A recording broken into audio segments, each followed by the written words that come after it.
Conjugare, Centro Português de Apoio à Pesquisa Científica e à Cultura. Acreditamos que as ciências e as artes mudam o mundo. O conhecimento transforma, e isso nos motiva. Oitavo ciclo ibero-americano de diálogos contemporâneos, com o tema História, Poder e Representações. Realização dias 19, 20 e 21 de maio de 2026.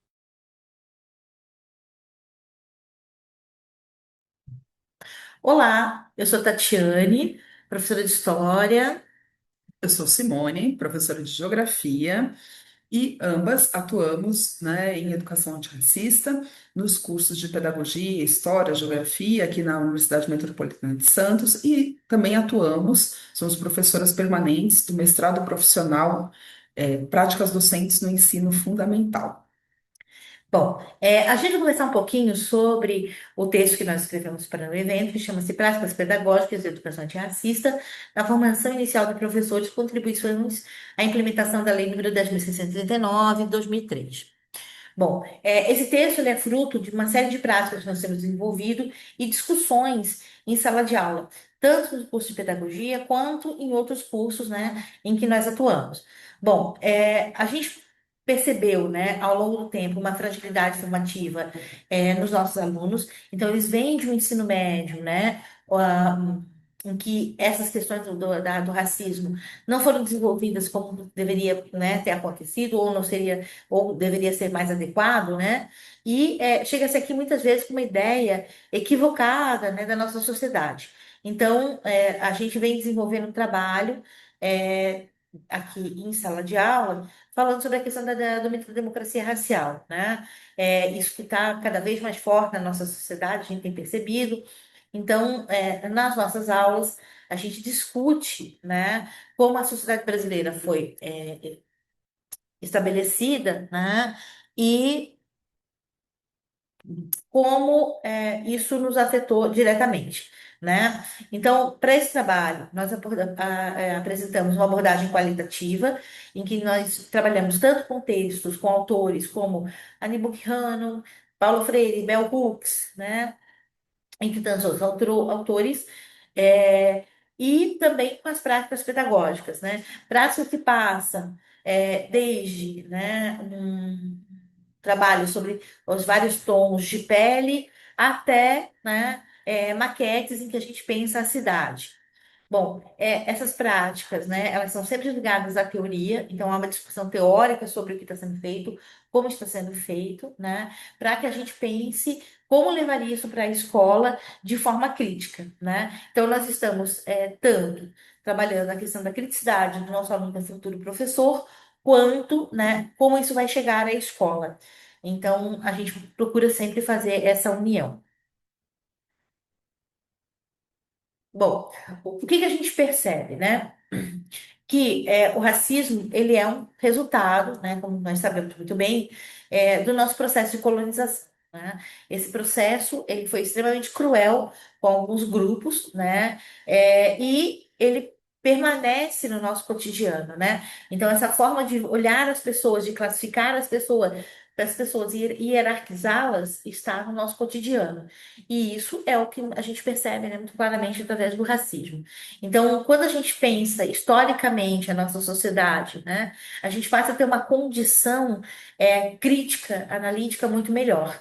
Então, quando você entende a dominação que aconteceu, né, e essa dominação subjugou determinados grupos, né, para seu benefício, isso tem um resultado no nosso cotidiano. E é isso que a gente está pensando, sempre pensando na sociedade contemporânea, historicamente e no espaço ocupado, né? Então, a gente vai pensar também a questão da localização em que esses grupos estão colocados. Bom, para essas práticas, algumas questões são levantadas, né? E são realizadas. Então, o que que a gente tem?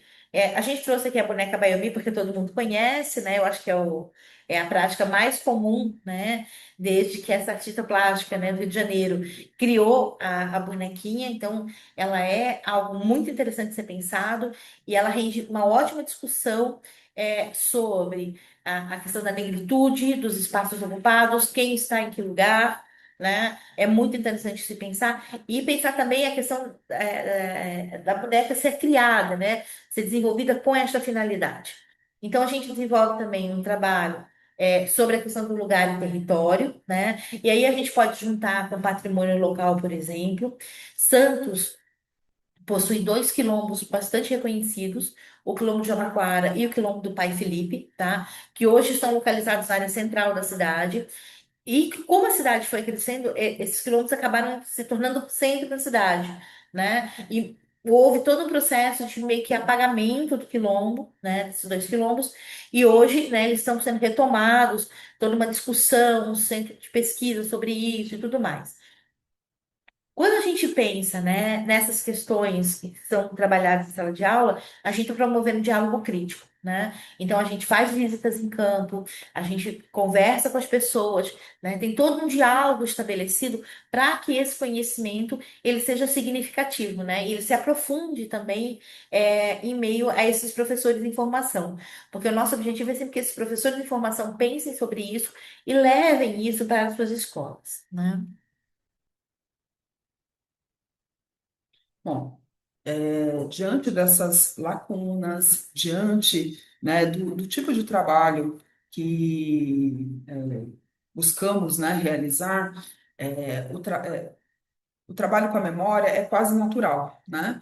Por quê? Como houve um apagamento, né, das contribuições das populações negras que foram escravizadas, é, trabalhar com a oralidade, com a memória, é um caminho necessário, né? Já que não há, né, os documentos escritos, ou mesmo a literatura é escrita pelos vencedores, né? Então, não há registros próprios dessas pessoas na nossa historiografia.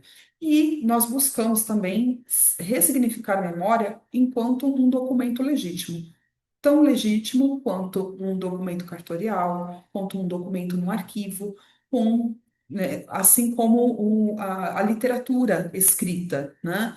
Então, partimos da base, né, proposta por Maurice Halbach, né, que traz a memória como um evento social, coletivo, como heranças, né, que são como reminiscências que vão sendo perpetuadas geração após geração, que são ressignificadas a cada momento, né? Então, porque para esse pesquisador, né, para o Halbach, é, lembrar não é refazer, né? Não é reviver, é refazer, ou seja, cada momento em que nós proporcionamos debate, discussão, criticidade na sala de aula, nós estamos transformando esses seres humanos que vão também ressignificar as suas memórias.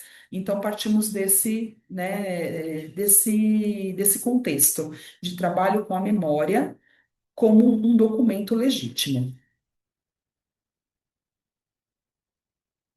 Né? Mesmo porque, né, houve um apagamento histórico das contribuições das populações negras, assim como as indígenas, né, no Brasil, uma invisibilização sistemática, né, dessas contribuições que foi proposital. Né? Falamos do mito da democracia racial e ele foi criado, né? Como somos todos iguais, todos somos, convivemos harmonicamente, quando isso não é verdade. Né? Houve um apagamento dessas contribuições e um subjugamento, né, da população negra em um lugar histórico inferior, né? Então, a questão racial hierarquizou a população, levando a uma acumulação, uma sobreposição classe-cor, né? Que a gente busca constantemente desfazer, né? E desmistificar, né? Então, esse passado, né, com muito peso, acaba gerando lacunas na formação, né, dos nossos professores, dos nossos estudantes, e o nosso trabalho é na ressignificação dessas memórias, na reestruturação da prática docente. Então, as atividades que nós fazemos em sala de aula são passíveis de serem reproduzidas nas salas de aula dos nossos alunos. Nós somos formadoras de professores, de futuros professores. Então, buscamos, né, aumentar a criticidade desses futuros professores e ajudá-los em novas práticas, né, a partir de fundamentos teóricos, metodológicos consistentes, né? Mesmo porque a falta de representatividade está na sociedade, né? Então, temos uma sociedade, obviamente, muito diversa no Brasil, mas se a gente olhar estratos econômicos, vamos perceber que a população dita branca ocupa, né, espaços que a população negra não tem um acesso facilitado. Então, isso faz parte da nossa trajetória histórica, que foi excluindo o negro da vida mais central, mais com um papel protagonista, né, nas decisões da política, da economia, né, brasileira. Bom, então nós buscamos construir, né, esse caminho, né, a partir da construção social, né,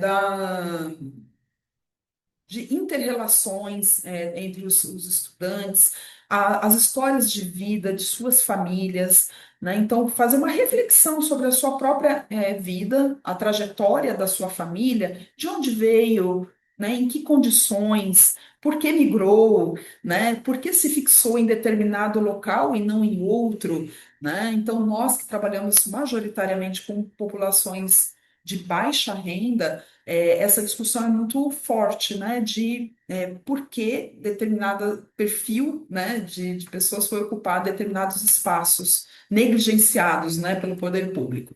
Então, há um trabalho de ressignificação das memórias das famílias, né, e colocando essas memórias numa trajetória histórica, política e econômica, e não ao acaso, né? Então, realmente é ressignificar as memórias para que elas, numa costura, né, entre outras histórias, né, forme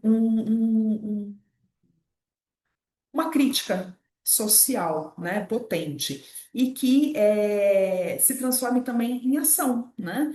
A memória enquanto ferramenta, mas também visando a transformação social, né? Então, o que nós queremos é ressignificar para transformar.